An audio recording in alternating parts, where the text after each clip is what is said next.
One night, 46 of the biggest names in music, and a rule taped to the studio door that said, "Check your egos at the entrance." What if the greatest collaboration in music history almost didn't happen because nobody wanted to sing second?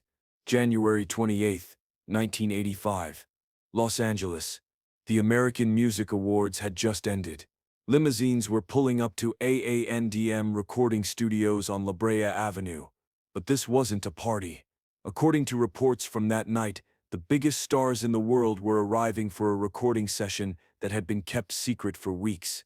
Bruce Springsteen, Stevie Wonder, Diana Ross, Bob Dylan. Prince was invited, but didn't show.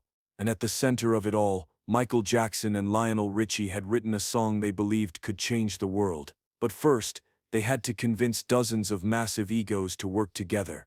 The story started months earlier. According to accounts from the organizers, Harry Belafonte had watched news reports from Ethiopia. Famine was devastating the country. Millions were starving. The images were heartbreaking. Belafonte, a longtime activist, believed the entertainment industry had to respond. He called Ken Cragen, a manager who had connections throughout the music world. Together they conceived an idea. What if America's biggest artists recorded a charity single? All proceeds would go to African famine relief. The concept was inspired by Band Aid, which British artists had recorded months earlier, but the American version would be bigger, more ambitious, and it needed the right song. Lionel Richie and Michael Jackson were approached to write it. According to biographers, both were hesitant initially, writing a song about famine relief. Making it both meaningful and commercially viable wasn't simple. The lyrics had to be universal but specific. The melody had to be memorable but appropriate. And it had to work for dozens of different voices, each with their own style. The pressure was enormous, but according to reports, Michael and Lionel locked themselves away and got to work. The song they created was called "We Are the World." According to music historians, the structure was brilliant, simple enough that anyone could sing it, powerful enough that it carried emotional weight. The chorus was anthemic.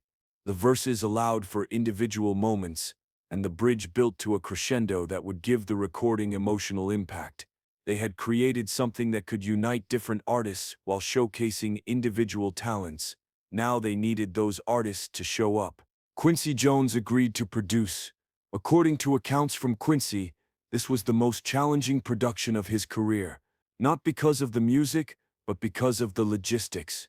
How do you get 46 superstars in one room? How do you manage 46 egos?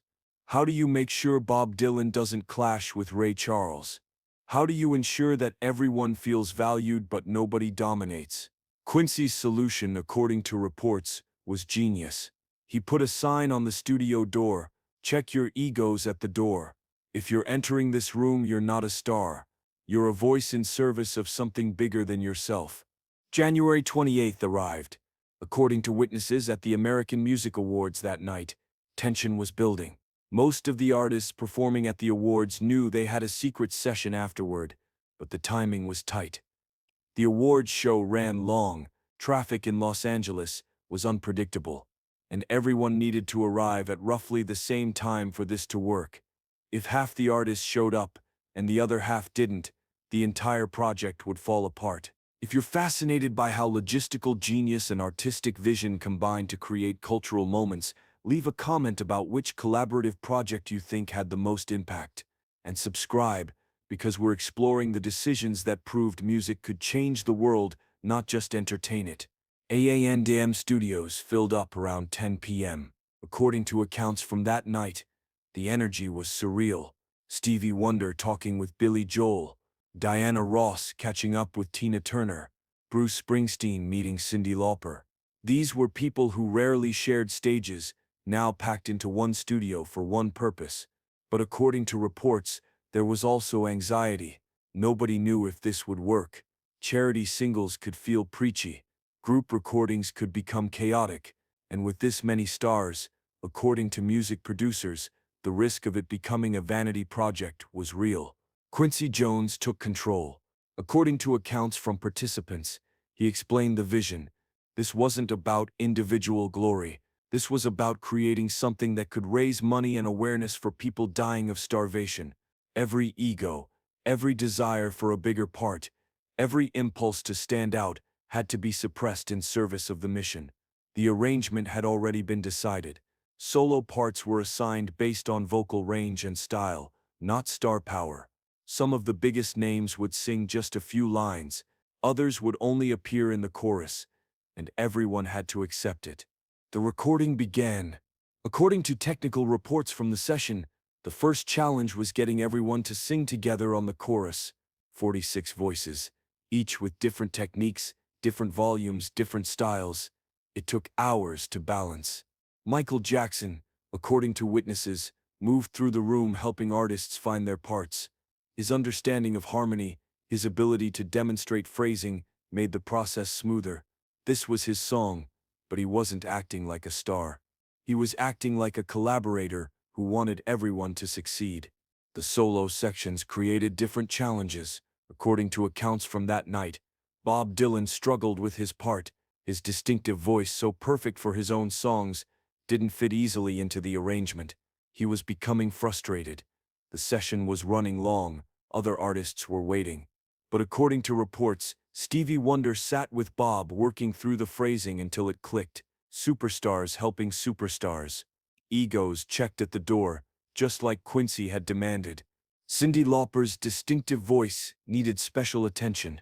According to mixing engineers, her tone stood out so much that balancing it with others required careful EQ work.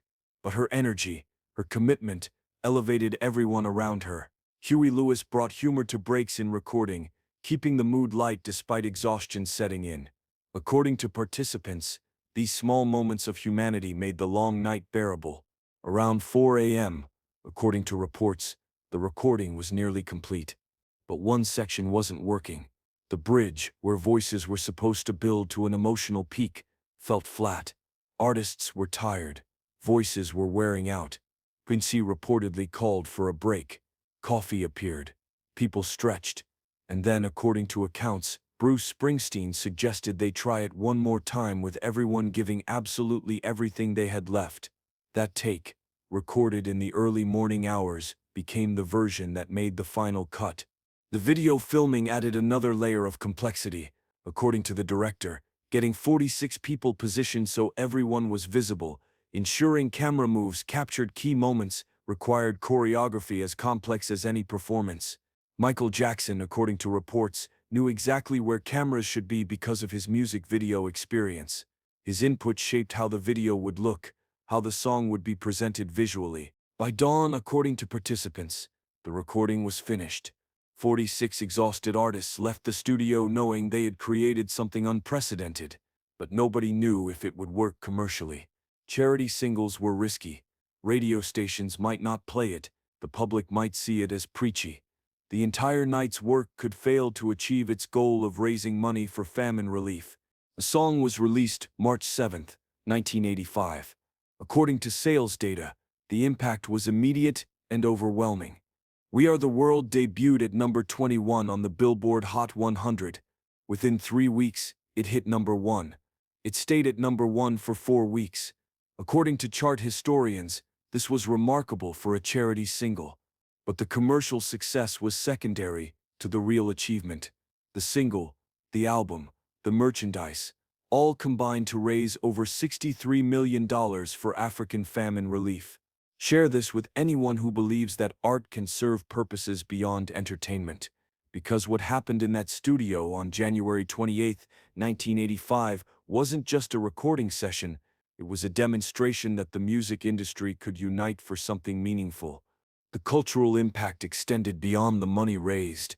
According to media scholars, We Are the World changed how celebrity charity worked. Before this, charity work was often individual efforts. After this, according to entertainment industry analysts, collaborative charity became a model. Artists realized that combining their star power could achieve more than working separately. Live Aid followed months later. Farm Aid happened. The template had been established. For Michael Jackson personally, according to biographers, this project demonstrated his commitment to humanitarian causes. He co-wrote the song. He helped produce the session. He donated his time and talent without taking any money. The entire night, according to participants, he acted as both leader and collaborator. His ability to move between those roles, to guide without dominating, impressed even the most experienced artists in that room. The technical achievement shouldn't be understated.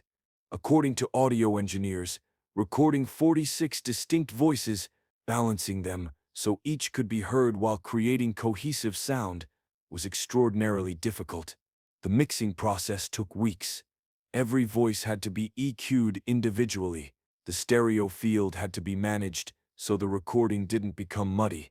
The final mix, according to technical experts, was a masterclass in audio engineering. Quincy Jones's leadership was crucial. According to production professionals, managing that many personalities required both firmness and flexibility. The ego check sign wasn't just symbolic. According to participants, Quincy enforced it throughout the night. When someone tried to expand their part, Quincy reminded them of the purpose. When artistic disputes emerged, Quincy refocused everyone on the mission. His experience, his reputation, gave him authority that kept the project on track. What's remarkable about the song itself is its longevity. According to music educators, We Are the World became a standard that students learn, that choirs perform, that represents collaborative creativity. The song transcended its original purpose.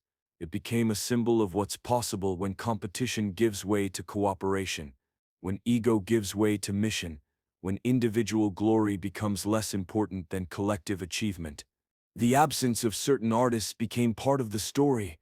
Prince was invited but didn't attend, reportedly because he preferred to work alone. According to accounts, his absence was notable but didn't diminish the project.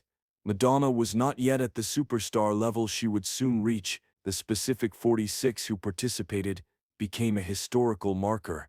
Being in that room on that night became part of their legacy. Looking back, according to music historians, We Are the World represented a unique moment in music industry history. The competitive nature of the business briefly disappeared. Artists who normally vied for chart positions and awards instead worked together toward a shared goal. According to sociologists, this demonstrated something important about human nature.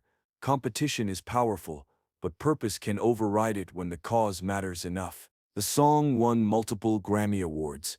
According to award show records, it took Record of the Year, Song of the Year, Best Pop Performance by a Duo or Group with Vocals, and Best Music Video. But according to participants, the awards mattered less than knowing the project had achieved its goal. $63 million. Famine relief. Lives potentially saved. That was the real victory. So what can we learn from the night 46 superstars made history in one room? According to leadership experts, several principles emerge. First, purpose unites people who might otherwise compete. Second, the right structure, like Quincy's ego check, enables collaboration. Third, collaborative success requires individuals to accept roles that might be smaller than their status suggests. Fourth, the best leaders facilitate rather than dominate. And fifth, when mission becomes more important than individual glory, extraordinary things become possible. Michael Jackson's co-writing and co-production of We Are the World wasn't his most famous achievement, but according to humanitarian organizations, it might have been his most impactful. $63 million raised, a template for celebrity charity established, and proof that music could unite the world in service of something beyond entertainment. One night, 46 superstars, and a song that changed what was possible. But collaborative genius was just one aspect of Michael Jackson's complexity. In our next video, we'll explore a decision that revealed a different dimension of his character: the purchase and creation of Neverland Ranch, a place that represented both his dreams and his desire to recapture childhood. A decision that brought joy but ultimately contributed to challenges that would haunt him. Stay tuned.